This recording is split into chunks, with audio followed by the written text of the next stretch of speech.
Hello viewers, welcome back to my channel healthy belongs. আমি পাপিয়া আজকে বানাতে চলেছি লাউ চিংড়ি।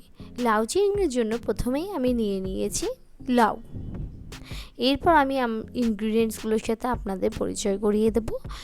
লাউ এরপর আমি নিয়ে নিয়েছি চিংড়ি মাছ, লবণ, হলুদ, জিরের গুঁড়ো, তেজপাতা, পাঁচফোড়ন আর কটা কাঁচা লঙ্কা ছিঁড়ে নিয়েছি। এবার চলুন আমি আপনাদের প্রসেস করে দেখাই। প্রথমেই আমি কড়া তুলে দিয়েছি গ্যাসে। এরপর আমি কড়াটা ভালোভাবে গরম হয়ে উঠলে এতে দিয়ে নেব তেল। তেলটা গরম হয়ে উঠলে তেলের মধ্যে চিড়ে রাখা কাঁচা লঙ্কাগুলোকে ছেড়ে দেব।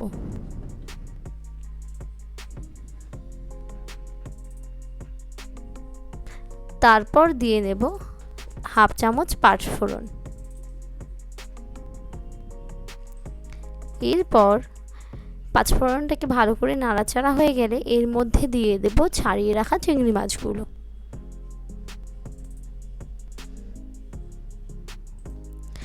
এরপর ভালো করে চিংড়ি মাছগুলো আর ইনগ্রিডিয়েন্টসগুলোকে ভালো করে ফ্রাই করে নেব। তারপর এর মধ্যে দিয়ে নেব লবণ আর হলুদ। আমি এখানে পরিমাণ মতো 1 চামচ লবণ ব্যবহার করেছি ও হাফ চামচ হলুদ ব্যবহার করেছি। আপনারাও সেই পরিমাণ মতো দিয়ে দেবেন।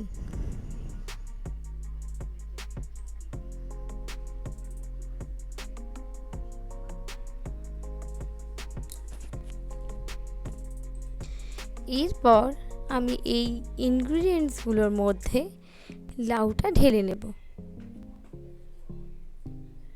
লাউটা ঢেলে নিয়ে লাউটা কিছুক্ষণের জন্য ঢাকা দিয়ে রাখবো।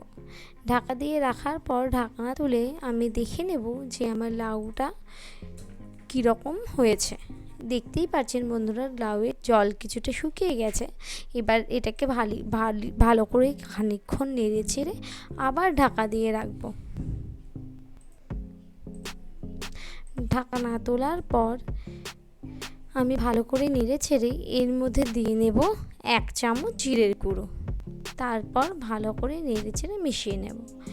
তো বন্ধুরা, যদি আমার ভিডিও আপনাদের ভালো লেগে থাকে প্লিজ আমার চ্যানেলটি সাবস্ক্রাইব করবেন আর নতুন নতুন ভিডিও পাওয়ার জন্য বেল বাটনে ক্লিক করবেন। আর কেমন হলো আমার রেসিপিটি অবশ্যই কমেন্ট করে জানাবেন।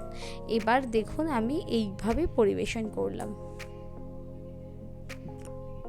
তো বন্ধুরা, আজকে আবার দেখা হবে নতুন রেসিপি।